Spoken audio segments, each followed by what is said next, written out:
What's up, guys? Welcome back to The Educated Barfly. Today, I'm going to be delving into the cocktails of Mexico. And Mexico doesn't strike me as a land of cocktail drinkers. Or rather, if you go to a typical bar restaurant in Mexico, you won't find that many people sipping margaritas. More often, you'll find people drinking mezcal or beer or scotch or tequila, often with a little side of Sangrita. But that's not to say that Mexico hasn't made major contribution to the world of cocktails. The margarita is quite possibly the most popular cocktail ever, definitely in the world, followed very closely by the Paloma. And just like many other places, Mexico stands as one of the cities on the cutting edge of modern cocktail culture. But before we delve into Mexico's contributions to the future of cocktail culture, I thought we should look into the past.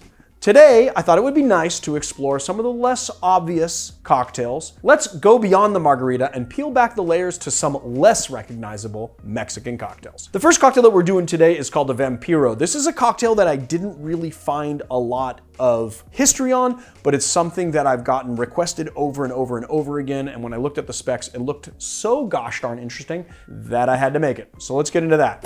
First thing we're gonna do is grab our tin. And we're gonna do 1 ounce of orange juice, freshly squeezed, 1 ounce of tomato juice, and try to get something that's not from concentrate and just tomato juice. 1 dash of hot sauce, pinch of salt, grind of pepper, 1/2 ounce of lime juice, 1/2 ounce of grenadine, 2 ounces of reposado tequila. Add a little ice to our glass and to our tin. Nice hard shake.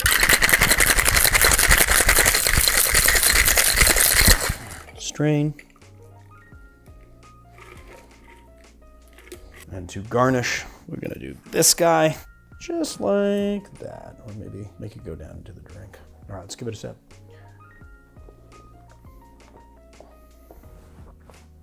Wow, that's really good. You know, this is the first time that I've mixed this cocktail. I mean, I kind of had an idea what it would taste like, but I was a little bit wrong. I mean, you taste the tequila and a little bit of that like minerality, and you also taste the barrel notes. The grenadine is really prevalent. It's nice and vibrant. You know, I'm sure that salt pinch is just really making it nice and vibrant. It's a little bit spicy from the pepper. There's a lot going on there. You taste the orange juice. It's got nice tartness from the lime juice, but it's pretty balanced. The sugars from the citrus and then also the grenadine nicely balance it out, and it has this kind of savory feel to it. I like it, it's good. Here it is, the Vampiro. So the next cocktail that we're doing is a Paloma. And I know exactly what you're gonna say. The Paloma is not peeling back the layers of unrecognizable Mexican drinks. It's a recognizable drink. It was even your example from earlier. But the version of the Paloma that I'm doing today is by far my favorite version of the Paloma. It's superior to the original and seldom seen, so I think it qualifies. Little is known about the origins of the Paloma, which translates to dove in Spanish. Some say it was named after a popular folk song of the 1860s, and others believed it was created by a guy named Don Javier Delgado Corona at his bar, La Capilla, which means the chapel, in the 1950s. It is Mexico's answer to the Tom Collins, and it is oh so good, rightly taking its place as one of the most famous cocktails probably ever. So let's get into making it. First thing we're gonna do, grab our tin. Then we're gonna do 3/4 of an ounce of lime juice, 3/4 of an ounce of simple syrup. I'm gonna do 1 ounce of grapefruit juice, but you know what I'm gonna do? I'm gonna pull my peel off first.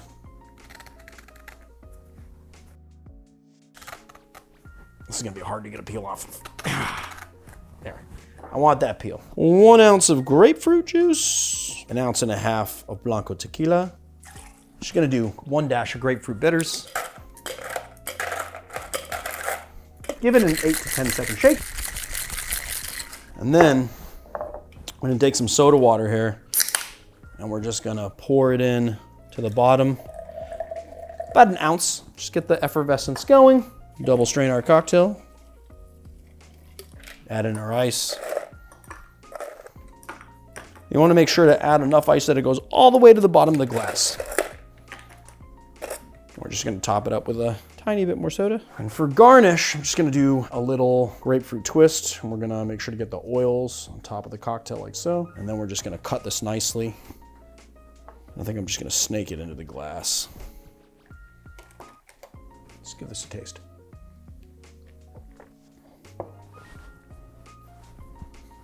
So good. Obviously you get the grapefruit and you get the lime. The lime is balanced out by the simple syrup, so it's not too tart. It's just nice and refreshing. The character of the agave in the tequila really comes through. It's a little bit of that minerality. You really can taste that kind of fresh agave flavor.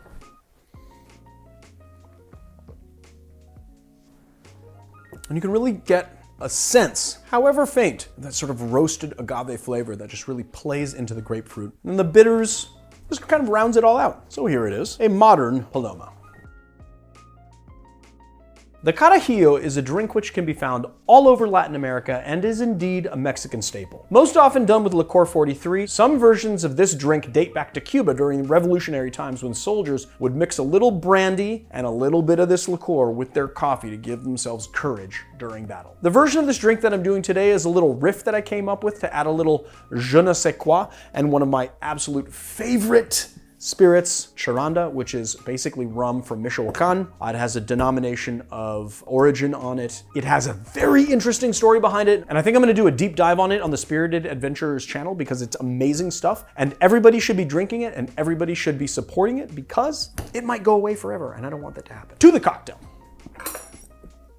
So first things first, we're gonna grab our tin here, 1.5 ounces of our liqueur 43, which is a Spanish vanilla forward liqueur with other botanicals that are secret. And then we're gonna do just 1/2 ounce of this charanda. And just for those of you guys that want like a flavor reference, this stuff is a lot like rum agricole mixed with a Jamaican rum. So you get that minerality and that grassiness and that kind of bright greenness of like a rum agricole, but then it also has like some kind of funkiness to it, and it has a little bit of tropical flavors, kind of like a Jamaican rum. It's really pretty brilliant stuff. Okay, so then we're just gonna do 1/2 ounce of this guy.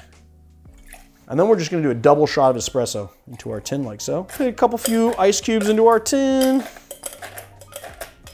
Give this guy a shake. And a double strain.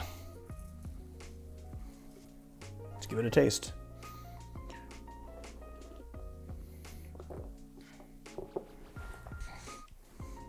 So obviously you taste a lot of the espresso, a little bit bitter, a little bit sweet. You get the vanilla coming through the espresso, and then you get a little bit of the rum right on the back end. You get that tropical grassy greenness.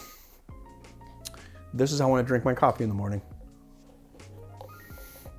And there it is, my friends, the Carrajillo.